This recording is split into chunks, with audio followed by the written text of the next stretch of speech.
잠깐 기도하고 시작하도록 할게요. 하나님, 부족한 저를 단에 세우셨습니다. 주님께서 입술을 주장하셔서 주님이 꼭 하시고 싶은 말씀 단에서 전해질 수 있도록 도와주시옵소서. 예수님의 이름으로 기도드렸사옵나이다. 아멘. 예. 성경책. 네. 오늘 여러분들께 이제 제가 뭐 여기 교회 자주 와서 선교 보고도 많이 하고 그래서 여러분께서 이제 뭐 제가 네팔에서 무슨 일을 하고 계신지 이거 하고 있는지 많이들 아셔서 제가 선교 얘기보다는 오늘 말씀 중심으로 말씀을 좀 나누려고 합니다. 아까 우리 목사님께서 예수 학교라고 그렇게 하셨는데 정확하게 이름은 예수 문화 학교예요. 예수님의 그 어떤 마음으로, 예수님의 정신으로 그 네팔의 그 어떤 이미 지배적으로 있는 카스트 문화, 힌두 문화를 예수님의 문화로 바꿔놓자 하는 그런 취지로 예수 문화 학교라고 하는 학교를 하고 있습니다. 제가 나중에 설교 말미에 가서 조금 더 말씀을 나누겠지만은 오늘의 말씀은 여러분 너무나 잘 알고 계시는 나사로 이야기를 가지고 오늘 말씀을 좀 나누려고 합니다. 나사로 이야기, 여러분 아마 교회 생활을 해보셨던 분들은 아마 이분 이야기를 가지고 많은 말씀을 들으셨을 텐데, 제가 오늘 또 새로운 말씀을 이렇게 드릴 것 같지는 않지만, 오늘 나사로 이야기를 통해서 예수님께서 이 성경에 특히 요한복음 11장이 통째로 야사로 이야기밖에 안 나오질 않는데, 정말 그 왜 한 장 전체가 나사로의 이야기가 나올 수밖에 없을 정도로 왜 이 일이 그렇게 중요한지 이렇게 다시 한번 주님 안에서 한번 좀 묵상해 보는 그런 귀한 시간이 됐으면 합니다. 여러분 어떠세요? 저희가 성경을 읽을 때 어떤 것들은 그냥 그저 사실로만 받아들여야 되는 일들이 있습니다. 그냥 그 자체 사실 이외에는 다른 것들이 전혀 없는. 그런데 어떤 말씀들은 사실과 더불어 그 일이 가지고 있는 어떤 상징성을 함께 보아야 되는 일들이 있어요. 또 어떤 것들은 상징성이 훨씬 더 큰 것들도 있습니다. 뭐 한번 예를 한번 들어볼까요? 저희 여러분 성경을 펴셔서 마가복음 16장, 마가복음 제일 마지막 장이죠. 16장 17절 18절을 한번 볼까요? 예. 마가복음 16장 17절 18절을 한번 보면은 이렇게 말씀하고 있어요. 제가 가지고 있는 성경이 이제 쉬운 성경 번역본인데, 믿는 사람들에게는 이러한 증거가 따라올 것이다. 내 이름으로 귀신을 내쫓고 배우지 않은 새로운 말을 하고 손으로 뱀을 집어들고 독을 마셔도 아무런 해를 받지 않을 것이며 환자에게 손을 넣으면 나을 것이다. 예. 아마 이거를 있는 그대로 사실로 받아들여가지고 독을 마셨다는 분 제가 한 번도 들어본 적이 없는 것 같아요. 손으로 뱀을 집었다는 분도 제가 못 본 것 같아요. 왜냐하면 저희들은 이미 이것이 가지고 있는 상징성을 가지고 이해를 하고 있죠. 그렇기 때문에 이 말이 성경에 이렇게 써 있어도 믿는 자들에게는 이런 증거가 나타날 것인데 라고 하면서 독을 먹어도 해를 받지 않는다고 독을 먹는 분은 제가 못 본 것 같아요.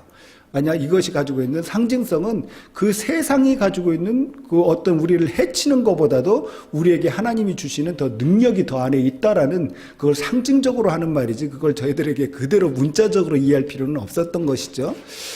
그렇다고 한다면 성경에는 많은 상징들이 살아 있습니다.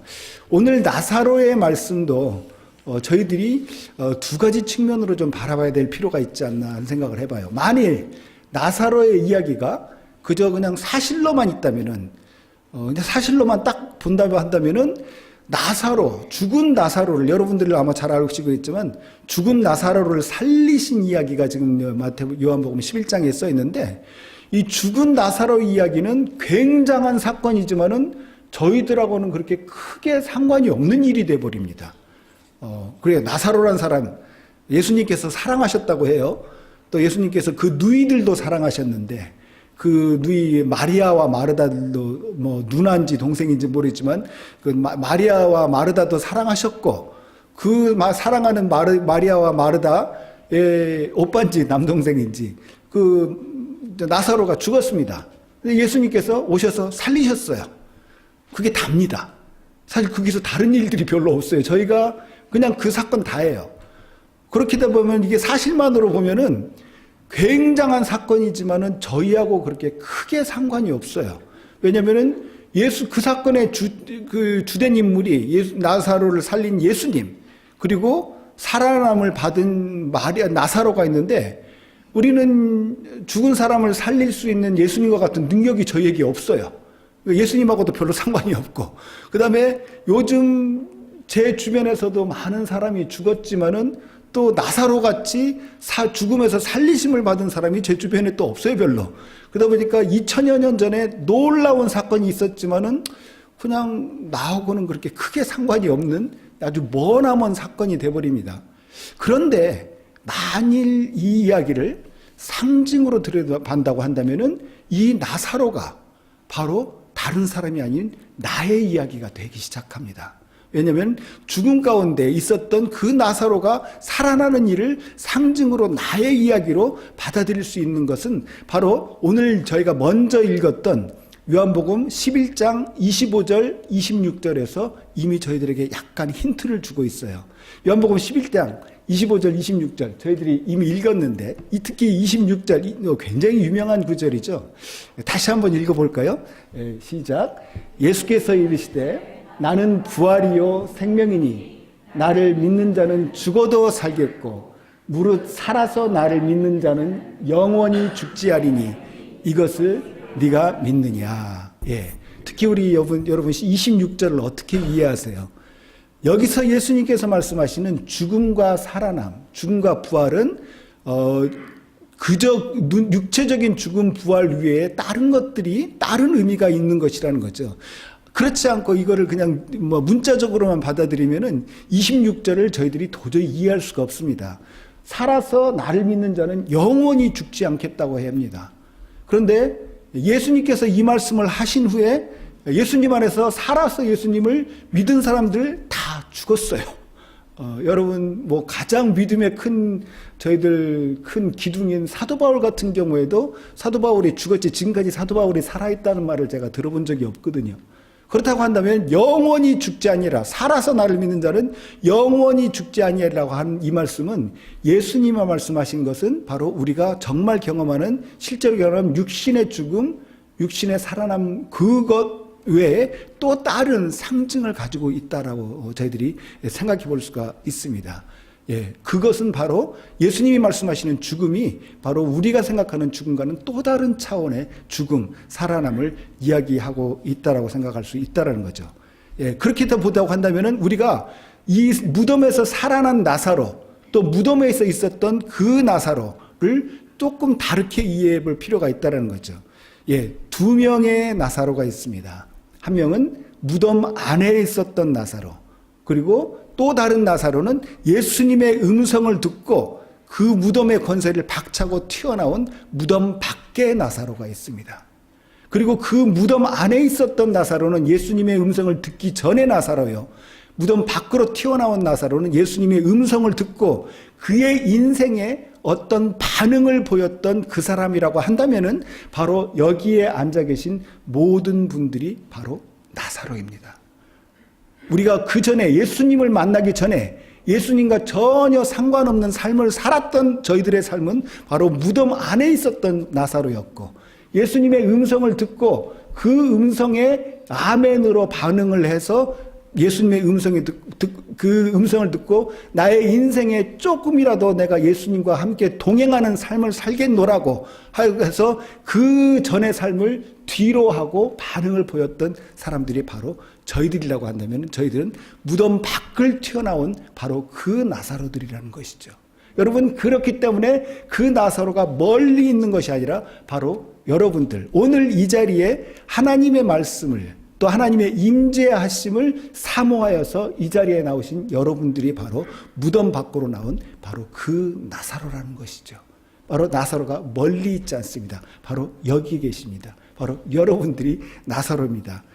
우리 예수님께서 말씀하실 때 그 나사로가 이 안에 있던 그 붕대, 이 천을 둘른 채로 나왔는데 예수님께서 이 천을 풀고 돌아다니게 해라. 이제 더 이상 죽음의 결박에 묶여 있지 않고 어떤 결박을 풀어버리고 하나님 안에서 자유함을 가지고 하나님 안에서 운행하라고 예수님께서 저희들에게 자유함을 주셨다는 거죠.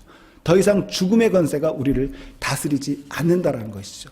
그렇게 생각해 본다고 한다면은 이 나사로는 저희들뿐만이 아니고 성경에서 예수님의 음성 때문에, 예수님 때문에 그들의 삶이 바뀐 모든 사람들을 상징적으로 가르쳐주는 바로 그런 사람들이죠. 그런 사람들 가운데 그런 사람들 참 수없이 많은 사람들이 있지만은 여러분들 뭐 베드로도 마찬가지요. 베드로가 예수님을 만나기 전에 그는 어부였지만은 예수님을 만나고 나서는 사람을 낚는 어부로 무덤 밖을 튀어나온 베드로가 되었죠. 여러분 또 사도 바울은 어떻습니까? 아마 사도 바울만큼 상징적으로 그만큼 큰 인생의 변화를 겪었던 사람이 없었던 것 같아요. 제가 말씀드렸죠. 2명의 나사로가 있다고. 무덤 안에 나사로가 있고 무덤 밖에 나사로가 있고. 그래서 2명의 나사로가 있다고 했는데 바울도 2명의 바울이 있죠. 예수님을 만나기 전에 바울 무엇이었습니까? 누구였습니까? 그 이름이 사울이었죠. 사울이었던 바울이 있었고 예수님의 음성을 듣고 반응을 해서 바울로 변한 그런 바울이 있었습니다. 사울은 무덤 속의 나사로였고 바울은 무덤 밖으로 튀어나온 그 나사로, 예수님의 음성을 듣고 그 인생이 바뀐 그런 나사로를 상징적으로 저희들에게 보여줍니다. 여러분 어떠세요? 세상의 잣도로 보면은요, 사울이 훨씬 더 잘 나갔던 사람입니다. 우리 사도행전 9장 1절 2절 한번 볼까요?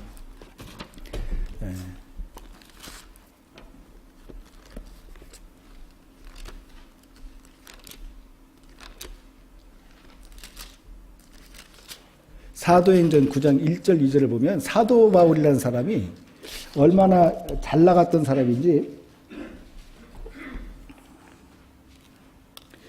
제가 쉬운 성경 이 번역본으로 제가 한번 읽어봐 드릴게요. 사도행전 9장 1절 2절입니다. 사울은 여전히 주님의 제자들을 죽이겠다는 생각으로 그들을 위협하고 있었습니다.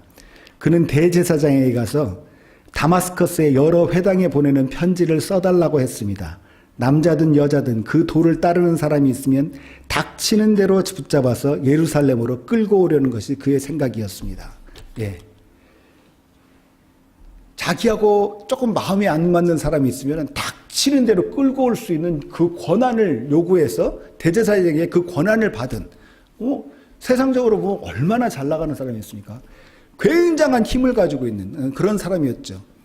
무덤 안에 있었던 나사로서의 그 사울의 삶은 이렇게 권한이 컸던 사람이에요. 그런데 무덤 밖으로 나온 사도 바울의 인생은 어땠을까요? 밖으로 나왔어요. 그렇다고 한다면 그 인생은, 무덤 안에 있었을 때도 이렇게 권세가 컸는데 무덤 밖으로 튀어나왔으면 그가 인생이 얼마나 폈을까라고 생각을 해볼 수가 있는데 그렇지가 않아요. 무덤 안에 바울이 사울이었을 때는 이런 사람이었어요. 닥치는 대로 잡아가지고 할 수 있는 그런 능력을 구했던 사람이고 그런 능력까지 받았던 사람인데, 고린도 후서 11장 23절에서 27절 한번 읽어보도록 하죠.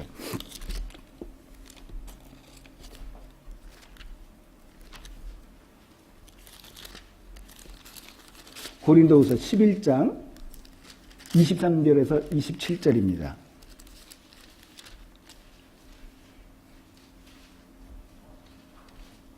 제가 다시 쉬운 성경으로 한번 읽어봐 드리도록 할게요. 23절 읽습니다. 그들이 그리스도의 일꾼입니까? 이 말을 할 때 내가 제정신이 아닌 사람처럼 보이겠지만은 나는 그 사람들보다 더 뛰어난 일꾼입니다. 나는 더 많이 수고했고 감옥에도 더 많이 갇혔으며 셀 수 없을 정도로 매를 많이 맞았고 죽을 고비도 여러 번 넘겼습니다. 또 유대인에게 39대 맞는 태형을 5번이나 당하였습니다. 몽둥이로 3차례 맞고 돌에 맞은 적도 1번 있었습니다. 배가 난파된 적도 3번 있었으며 밤낮을 망망대해서 표류한 적도 있었습니다. 자주 여행을 하는 동안 강물의 위험과 강도들로부터의 위험, 내 동족들에게서 받는 위험, 이방인들에게서 받는 위험, 도시에서 당하는 위험, 황량한 광야에서 당하는 위험, 바다의 위험, 또한 거짓 신자들로부터 오는 위험을 겪었습니다. 나는 수고하고 애쓰며 살았습니다. 잠 못 들어 밤을 지샌 적이 여러 번 있었고, 배고프고 목마르고 굶기도 자주 하고, 추위에 떨고 헐벗음에 고통도 받았습니다. 예. 바울이 예수님의 음성을 듣고 다메섹으로 가서 간 도중에 예수님의 음성을 듣고 마치 무덤 안에 있던 나사로가 예수님의 음성을 듣고 밖으로 나왔던 것처럼 사울의 탈을 벗어버리고 바울이 되었었을 때 일어난 일들입니다. 어떠세요? 지금 극명하게 다른 두 명의 사울과 바울, 이름은 달랐지만 똑같은 사람 두 명을 보고 계시는데 사도행전 9장 1절 2절에서 보였던 그 모습과 고린도 후서 11장에 보였던 모습 많이 다르죠. 사도행전 9장에서는 살기등등합니다. 권세가 있어요. 힘이 있습니다. 세상적으로 보면 잘 나갑니다. 그런데 고린도 후서 11장에 보면 예수님의 음성을 듣고 밖으로 튀어나왔는데, 예수님의 음성을 듣고 사울의 탈을 벗어버리고 바울이 됐는데 그 다음에 그에게 일어난 일들이 결코 아름다워 보이지가 않습니다. 어떠세요? 어떤 바울이, 어떤 사울이, 어떤 사람이 더 은혜 받은 것 같으세요? 우리가 은혜라고 생각한다면 더 은혜 받은 사람이 누군 것 같으세요? 우리가 세상의 잣대로 보면 사울이 더 은혜 받은 것 같지 않으신가요?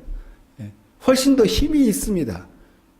우리는 여기서 은혜를, 하나님 안에서 받는 은혜를 조금 다르게 이해할 필요가 있는 것 같아요. 우리 여러분들 은혜를 어떻게 이해하시는지 모르겠지만, 은혜라고 한다면은 보통 내게 하나님께서 주신 것 같다라고 생각했는데 나에게 뭔가 좋은 일이 생기는 것, 내가 뭔가 좀 잘 되는 일이 되는 것, 뭔가 일이 잘 풀리고 이런 것들 은혜라고 저희가 생각을 한다면은 사도 바울은요, 은혜를 전혀 받은 사람 같지가 않아요. 오히려 사울이었을 때 훨씬 더 은혜를 받은 것 같아요. 힘이 있었고. 근데 그가 바울이 되고 나서는 별로 은혜 받은 것 같지 않습니다. 이거가 만일 정말로 사도 바울이 예수님을 다메섹에서 만나서 은혜를 경험했다고 한 것이, 그리고 그 은혜를 경험한 후에 사도 바울에게 이런 일이 벌어졌다고 한다면은 우리가 생각하고 있는 은혜가 조금 잘못됐을 수도 있다는 것을 저희들이 한번 생각해 볼 필요가 있습니다. 여러분, 우리 하나님께서 주시는 은혜는 우리가 그저 막 이 땅에서 잘 나가고 잘 되고 이런 걸로만 결과가 나타나지 않습니다. 제가 그저께 미국에, 그저인가요? 제가 목요일 날 도착을 했어요. 아직도 시차 적응이 잘 안 돼가지고 사실 어제 어제가 아니군요. 오늘 아침 7시에 잠이 들었어요. 야, 정말 한국에서 오니까 이 시차 적응이 정말 힘드네요. 아침 7시까지 어떻게 해서든지 자보려고 누워서 이제 헤매고 있었더니 그런 사람이 그러더라고요. 숫자를 세보라고 그러더라고요. 숫자를 세기 시작했습니다. 1000이 넘어갔는데 잠이 들질 않더라고요. 시계를, 이제 잠이 안 드니까 점점 더 불안한 거예요. 왜냐면 오늘 와서 말씀을 나눠야 되는데, 이 졸음운전도 위험하지만 졸음 설교는 더 위험할 것 같다는 생각이 들어서 어떻게든지 자야 되겠는데, 이 자야 된다고 생각하니까 잠이 더 안 드는 거예요. 근데 한 7시, 내가 할 때 시계가 6시 반 되는 건 봤어요. 그리고 나서 조금 더 헤매다가 잠깐 잠이 들고 또 여기 와야 되니까 9시에 이제 얼락을 맞춰놨더니 9시에 일어났어요. 그래서 지금 사실 걸어가는데 마치 구름 위를 다니는 것 같이 멍합니다. 예. 그런데 제가 비행기에서 나올 때요, 그 비행기 회사에서 이 양반들이 일부러 그러는 것 같아요. 그 일반석을 타고 오잖아요. 그럼 일반석 바로 앞에 이제 비즈니스석이 있지 않습니까? 그리고 그 비즈니스석 앞에 또 뭐가 있나요? 1등석이 있잖아요. 근데 이 일반석에서 그 문이 있어가지고 바로 밖으로 나오면 좋은데, 밖으로 나올 때 보면 항상 비즈니스석을 거쳐서 1등석을 거쳐서 이렇게 밖으로 나오고, 또 들어갈 때도 1등석을 거쳐서 비즈니스석을 거쳐서 가게 해요. 그러니까 보니까 일반석으로 가기 전에 당신들이 돈 조금만이 아니죠. 엄청 더 내면은 이렇게 편하게 갈 수도 있었던 자리가 여기에 있다를 좀 보여주는 것 같은 그런 생각이 들어요. 예, 저는 뭐 당연히 일반석을 타고 왔죠. 일반석을 타고 오는데, 일반석을 타고 올 때 이렇게 비즈니스석을 이렇게 거쳐가는데, 한번 앉아라도 보고 싶더라고요, 저기. 그래서 살짝 앉아봤어요. 그랬더니 스튜디오스가 와가지고 당장 뭐라 그러대요. 여기 이 자리가 당신 자리냐고. 그래서 당연히 아니라고 그랬죠. 그랬더니 여기 앉으면 안 된다고 그러더라고요. 앉아도 안 된다고 그러더라고요. 그래서 일어나가지고 제 자리로 갔죠. 그런데 다 비행기가 도착을 했어요. 열 몇 시간 정도 비행기를 타고 왔는데, 그러니까 비행기가 떠나기 전에는 그 자리에 앉지도 못하게 했는데, 비행기가 이제 도착을 했습니다. 도착을 해가지고 이제 쭉 나오잖아요. 쭉 나오는데 또 나올 때도 이제 고기를 그대로 따라서 이제 돌아가야 되니까 비즈니스석에 있는데요. 그때 비즈니스석에 제가 잠깐 뭐 앉아보지도 않았지만 이런 생각이 들더라고요. 지금 이제 다 도착할 거리 다 왔는데 여기서 지금 잠깐 앉아보면은 스튜어디스가 또 와서 안 된다고 또 그렇게 나가라 그럴까. 그럴 것 같지는 않더라고요, 보니까. 근데 그때는 당신 여기 앉아 있어도 괜찮으니까 앉아 있어 라고 한다고 해도 그 자리에 앉아 있을 사람이 아무도 없습니다. 1등석이 아무리 편해도 저희가 이미 도착한 후에 1등석에 당신 여기 앉아서 앉고 싶은 만큼 앉아 있어도 돼. 10시간이 좋고 20시간이 좋고 여기 앉아 있어도 되라고 허락을 해준다고 해도 그 자리에 앉아 있을 사람이 없습니다. 왜 그럴까요? 왜냐하면은 그 자리가 아무리 편하다고 해도 그 자리가 그 자리에 앉아 있는 것이 저희들의 여행의 목적이 아니기 때문이죠. 덤이 도착했습니다. 그러나 비즈니스석에 앉아 있는 것, 1등석에 앉아 있는 것, 그것은 저희들의 목적지가 아닙니다. 저희들이 그곳이 목적지가 아니라 좀 힘들더라도 저희들이 가야 될 다른 목적지가 있기 때문에 그곳에 앉지 않고 다른 목적지를 향해서 저희들은 걸어갑니다. 예. 저희들이 삶도 마찬가지인 것 같아요. 저희들 삶 가운데 편안함 참 있으면 좋겠지만은 그 편안함 자체가 저희들의 삶의 목적지가 아니기 때문에, 그저 편안하게 사는 것이 저희들의 삶의 목적이 아니기 때문에 저희들은 또 다른 삶의 목적을 향해서 걸어가죠. 그것이 다른 길이라고 치더라도 아마 사도 바울에게 이런 일이 벌어지지 않았나 싶어요. 그가 분명히 사울로서 편하게 살 수도 있었습니다. 그러나 그가 예수님의 음성을 듣고 예수님의 음성에 아멘으로 대답하고 나와오니 그의 인생은 사울의 땐 이 삶의 인생은 아마 비즈니스석에 앉아 있었던 사람 같았을 거예요. 아니 뭐 비즈니스석에 앉아있던 사람들이 나쁘다는 것이 아니라 훨씬 더 편하죠. 남을 불편하게 했지만 자기는 편했던. 그러나 그가 바울이 된 후로부터는 그의 삶이 거꾸로 남에게로부터 불편함을 받는 삶이 됐습니다. 단지 편하냐 불편하냐가 아니라 그에게는 삶의 또 다른 목적이 생겼기 때문이죠. 그렇기 때문에 그가 아까 고린도후서 저희가 11장에 읽었던 말씀처럼 그에게 정말로 엄청난 사건들이 벌어졌어요. 제가 얼마나 많은 고난의 리스트가 있는지 제가 지금 다 기억도 나지 않습니다. 몇몇 가지 기억나는 건 마흔에서 하나 뺀 매를 몇 번을 맞았고, 그 바다에서 잃어버린 적도 있었고, 돌로 치움을 받은 적도 있었고, 그런 삶을 살아갔지만은 그럼에도 불구하고 우리는 사울보다는 바울이 더 은혜 받은 사람이라고 이야기를 합니다. 왜 그럴까요? 그의 삶이 더 편해졌기 때문에 그런가요? 그의 삶이 더 능력이 있기 때문에, 권세가 있기 때문에 그런가요? 아니죠. 그가 삶을 걸어가야 되는 삶의 목적과 방향이 예수님 안에서 발견되어졌기 때문에 그는 바로 은혜 받은 사람이라고 얘기할 수 있는 것이죠. 예. 이런 은혜가 여러분들에게 풍성히 넘치기를 주님의 이름으로 축원합니다. 분명히 아멘 하셨죠? 예. 그럼 아멘 하셨는데, 그럼 아멘 하고 나면은 무슨 일이 여러분들에게 벌어질까요? 그거는 조금 아멘이 아닌 것 같죠? 예. 여러분들, 근데요, 만일 오늘의 말씀이 여기서 끝이 났다고 한다면은 여러분들 아마 굉장히 부담들 가지셨을 것 같아요. 아, 그럼 뭐야. 은혜 받으려면 사도 바울 같이 막 마흔에서 하나 빼는 매를 막 맞아대고 돌멩이도 맞고 이래야지 되는 건가? 예수님께서 부르세요. 예수님께서 부르시는데 그 예수님의 부르심이, 예수님께서 부르셨을 때는 저희들에게 어떤 기대를 가지고 부르시는데 그 예수님의 부르심이 어떤 부르심인지, 예수님께서는 어떤 기대를 가지고 저희들에게 부르심을 하고 계시는지 저희들이 한번 살펴볼까요? 여러분 너무나 잘 아시는 구절이죠. 마가복음 6장에 보면은 예수님께서 5,000명, 남자만 5,000명이 넘는 사람을 먹이시는 그 오병이어의 이야기가 나옵니다. 마가복음 6장, 뭐 제가 다 읽을 수는 없고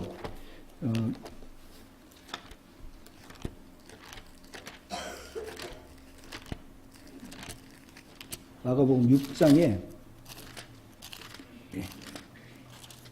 37절만 제가 한번 읽어보겠습니다. 마가복음 6장 이 구절 너무나 잘 유명한 구절이기 때문에 설명을 따로 드릴 필요는 없겠지만은 잠깐만 설명드리자면, 광야에 예수님의 말씀을 듣고 또 예수님께 취병을 받으러 온 많은 무리가 있었어요.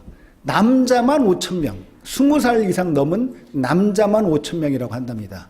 그렇다고 한다면은 여자들 플러스 20살 이하의 사람까지 친다고 한다면은 좋게 한 2만 명은 됐겠죠. 적어도 10,000명을 훨씬 넘었겠죠. 그 수많은 사람들이 있는데 그들이 광야에서 며칠 동안 유하면서 배가 고픕니다. 그들이 뭔가를 먹어야 될 상황이 되었어요. 그때 37절의 말씀이 나온 36절을 보니 35절서부터 읽겠습니다. 제자들이 예수님께 와서 말했습니다. 이곳은 빈들이고 시간도 너무 늦었습니다. 그러니 사람들을 보내어 근처에 있는 농가나 마을에 가서 먹을 것을 사 먹게 하는 것이 좋겠습니다. 그러나 예수님께서 대답하셨습니다. 너희가 먹을 것을 주어라. 너희가 먹을 것을 주어라 라고 이야기해요. 여러분, 예수님께서 이 땅에 살아계시면서 정말 많은 기적을 행하시고 많은 일을 하셨는데, 그 어떤 기적의 사이즈, 그 어떤 기적의 사이즈로 보면 아마 이 사건이 가장 큰 사이즈가 아닌가 생각이 돼요. 여러분, 예수님께서 행하셨던 기적들 보면 놀라운 일도 많이 행하셨죠. 문둥이도 고치시고, 12의 혈루병자 난 자의 혈루도 막아버리시고, 또 무슨 일이 있었나요? 굉장히 셀 수 없을 정도로, 요한복음에 보면 그래서 예수님이 하신 일을 다 쓰면은 정말 더 이상 더 하늘을 이렇게 다 써도 쓸 데가 없을 정도로 너무 많은 말씀을 하셨다. 근데 적어도 성경에 보여지는 걸만 보면은 이 예수님께서 남자만 5,000명이 이상이 되는 그 사람들을 먹이신 이 사건은 한 기적으로 정말 혜택을 받은 사람이 가장 많은 일이 일어난 것이 바로 이 일입니다. 이 사이즈가 덩어리가 제일 큰 기적이에요.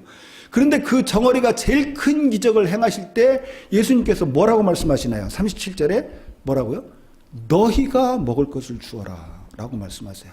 이 참 얼마나 황당합니까? 그 5,000명 지금, 그래서 제자들이 이렇게 되는, 그러면 우리가 가서 200데나리온 어치의 빵을 사서 먹이라는 말씀입니까? 그럴 능력이 없다라는 걸, 제자들에게 그럴 능력이 없다라는 것을 예수님께서는 너무나 잘 알고 계시는데도 불구하고 뭐라고 말씀하십니까? 너희가 먹을 것을 주어라 라고 말씀하세요. 근데 예수님께서 너희가 적을 것을 주어라 라고 말씀하셨을 때 예수님께서 부르세요. 지금 이 사람들, 광야에서 정말로 먹을 것도 없이 헤매고 있는 이 사람들에게 예수님께서는 무슨 일을 하실지 자기도 잘 알고 계시지만은 그 일에 사제자들이 그 일을 자기가 하는 것이 아니라 그 제자들이 그 일을 다 해주기를 기대하시는 것이 아니라 그 일에, 예수님이 하시는 그 일에 제자들이 동참하기를 기대하고 계시는 것이죠. 예수님께서 부르셨을 때 그 일에 동참했던 사람이 있었습니다. 누가 동참을 했나요? 이건 요한복음에 있는 얘기지만은 어린 소년 하나가 와서 뭘 가지고 왔나요? 떡 5개와 물고기 2마리를 가지고 그 앞에 내어놓습니다. 떡 5개와 물고기 2마리. 10,000명으로만 잡아도 10,000명 앞에 떡 5개와 물고기 2마리는 아무 의미가 없는, 정말로 아무 의미가 없는 그 일인데, 그 일을 들어서서 예수님께서는 그 떡 5개와 물고기 2마리를 들어서 예수님께서는 그 사람들을 고치세요. 고치시는 게 아니라 그 사람들을 먹이십니다. 혼자서도 충분히 하실 수 있는 그 일에 예수님께서는 우리들을 함께 동참하기를 원하신다는 것이죠. 예수님 혼자 내가 그래 너네들 가만히 있어 내가 이 사람들 다 먹일게 라고 하시는 것이 아니라, 그래 너희들이 가지고 있는 그 조그만 것 하나를 가지고 나와 함께 일을 하자 라고 예수님께서 동참으로 동력으로 부르시는 것, 바로 그것이 예수님의 은혜가 아닐까요?